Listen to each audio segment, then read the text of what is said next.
Hello everyone, welcome to गेट वाला family. तो मैं पंकज शुक्ला आज बहुत ही महत्वपूर्ण सूचना आपको देना चाहता हूं, क्योंकि गेट 23 जैसे ही आपका खत्म हुआ एग्जामिनेशन, बहुत बच्चों के स्कोर बहुत अच्छे आए। बहुत बच्चों के स्कोर उस तरीके से नहीं आ पाए जैसा वो सोच रखे थे। पूरे 1 साल 6 महीने सबने अलग अलग तरीके का टाइम ड्यूरेशन दिया अपने प्रिपरेशन के लिए, और शायद कहीं पे कुछ कमी रह गई। या कभी कभी मैं कहता हूं कि कभी कभी एग्जाम में वो 3 घंटे का जो ड्यूरेशन होता है ना, कभी कभी लक फैक्टर भी कई जगह रिस्पॉन्सिबल हो जाता है। तो चलो इट्स ओके, जो भी हुआ अब उस चीज को भूल जाओ। उस पर रिग्रेट करना या उस पर बहुत ज्यादा विचार करना, सोचना, ये ठीक नहीं होता है। जबकि इस पे आपको सोचना चाहिए कि नेक्स्ट मेरे स्टेप क्या होने चाहिए। या आप 24 के लिए तैयारी कर रहे हो गेट की, या आपके पास अभी भी बहुत सारी अपॉर्चुनिटी है जहां पे आप जा सकते हो।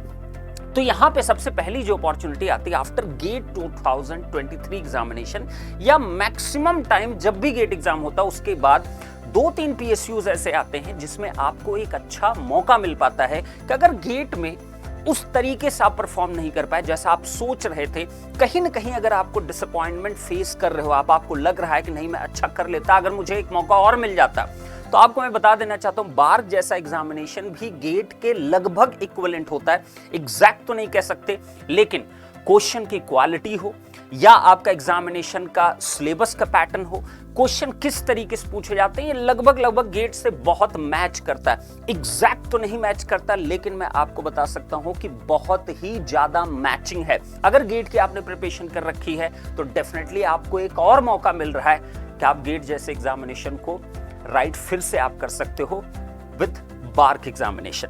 तो अगर आप रिटन टेस्ट के लिए अपीयर करना चाह रहे हो तो आपके पास एक बेहतरीन मौका है। तो मैं क्या सोच रहा था कि जैसा कि मैं अभी जस्ट मैं गेट वाला पे आया हूं, PW फैमिली का पार्ट बना हूं, तो मेरी थोड़ी सी कुछ आइडियाज पे मैं सोच रहा था कुछ काम करना चाहिए। तो लास्ट के अभी आप देखोगे तो बार के लिए ज्यादा वक्त नहीं बचा हुआ है। 10 से 15 दिन मैं मान के चल रहा हूं, वैसे एग्जैक्टली तो 15 से 16 दिन है, जो कि वेबसाइट पे मेंशन डेट है। 8th या 9th के आसपास आपका एग्जामिनेशन की टेंटेटिव डेट है अप्रैल की। अब ये एग्जामिनेशन डेट एक्सटेंड कर जाए, लेकिन आप एक्सटेंशन के भरोसे मत बैठिए कि आपका डेट एक्सटेंड कर जाएगा, मैं उसके अकॉर्डिंग तैयारी करूंगा। ऐसा बिल्कुल नहीं करना है। आपको वेल प्रिपेयर रहना है कि यही आपकी डेट है एग्जामिनेशन की, इसी के अनुसार आपको अपनी तैयारी को लास्ट एज देना है। सबसे ज्यादा गलती कहां पे स्टूडेंट करता है?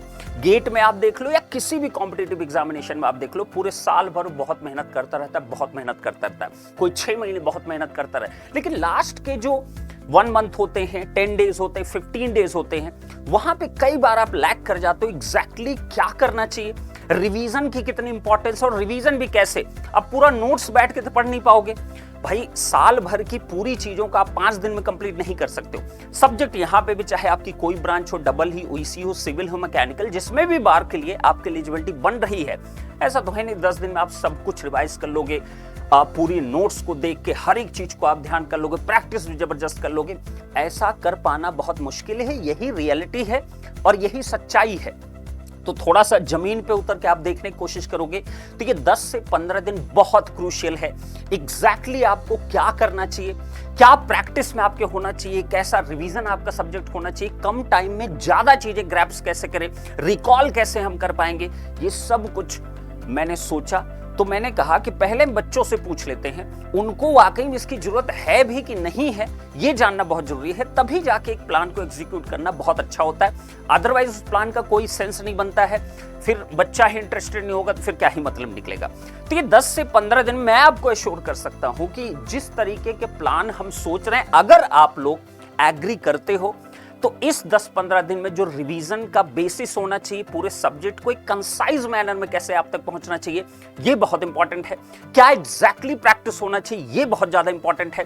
गेट के क्या वाकई में PYQ जो क्वेश्चन है आपके हेल्प यहां कर पाएंगे, नहीं कर पाएंगे, क्या 2 मार्क्स वाले ज्यादा इंपॉर्टेंट होंगे, 1 मार्क्स वाले इंपॉर्टेंट होंगे, कौन सा सब्जेक्ट ज्यादा एम्फेसाइज होना चाहिए, इस 10 से 15 दिन के ड्यूरेशन में आपको थोड़ा ज्यादा फोकस कहां पे रखना चाहिए, इन सब चीजों के ऊपर एक प्लान तैयार तो कर लिए हैं। लेकिन जब तक आप लोग प्रॉपरली आप यहां पे इंगेज करके बताओगे नहीं, एक स्टूडेंट का अच्छा खासा कम्युनिटी बताएगी yes we need such kind of things, then definitely we will execute such kind of plan on the YouTube।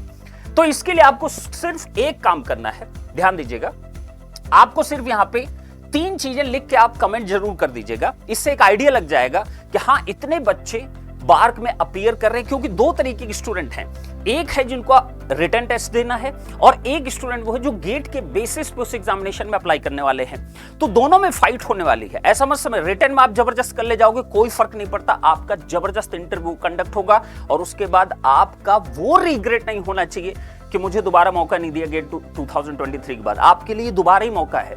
अभी भी 10-15 दिन बाकी है, लगभग 15 दिन में मान सकता हूं बाकी है, लेकिन एक एवरेज अगर लिया जाए तो 10 दिन में मान चल रहा हूं, क्योंकि 2-4 दिन इधर उधर हो ही जाते कहीं के। आपको टेस्ट भी करना चाहिए, आपको टेस्ट भी देना पड़ेगा, कब देना, क्या करना है, कैसे करना है, ये सब कुछ हम लोग इसमें कर सकते हैं। उम्मीद करते हैं आपको अच्छा लगेगा। तो आप एक काम करिए, आप इस एग्जाम में अपीयर कर रहे हो नहीं कर रहे हो, यस और नो में, ब्रांच आपकी कौन से डबल ईसी या आप सिविल मैकेनिकल जो भी ब्रांचेस एलिजिबल है, एक बार उसको मेंशन करिएगा। और आप रिटन टेस्ट के थ्रू इस एग्जाम को अप्लाई किए हो या गेट स्कोर बेसिस पर आप इसको अप्लाई किए हो, ये 3 चीजें आप मेंशन करके एक बार कमेंट करिएगा। अगर बढ़िया तरीके से दिखेगा हाँ बच्चों वाकई इसकी नीड है, तो मैं आपको श्योर कर सकता हूं कि इतना जबरदस्त चीज मैं प्लान करके आपके लिए लेके आऊंगा कि आपको बहुत ज्यादा आपको बेनिफिट मिलेगा फॉर योर बार 2023 एग्जामिनेशन। बच्चे जानते हैं किस तरीके का प्लान होगा, किस तरीके का एग्जीक्यूशन होगा, तो पूरी टीम मिलके एक बढ़िया प्लानिंग कर रही है। लेकिन पहले आपका इनपुट बहुत इंपॉर्टेंट है कि आपको वाकई में उसकी जरूरत है कि नहीं जरूरत है। ओके, चलिए आप लोग कमेंट करिएगा और बच्चों को शेयर भी करिएगा। तब तक के लिए मुलाकात करते हैं। अब तो मैं भी आ ही गया हूं, तो डबल ईसी और इंस्ट्रूमेंटेशन वाले तो आप बिंदास रहिए, आपको कोई टेंशन लेने की जरूरत नहीं है। We will rock and definitely we will rock. Thank you so much. जय हिंद।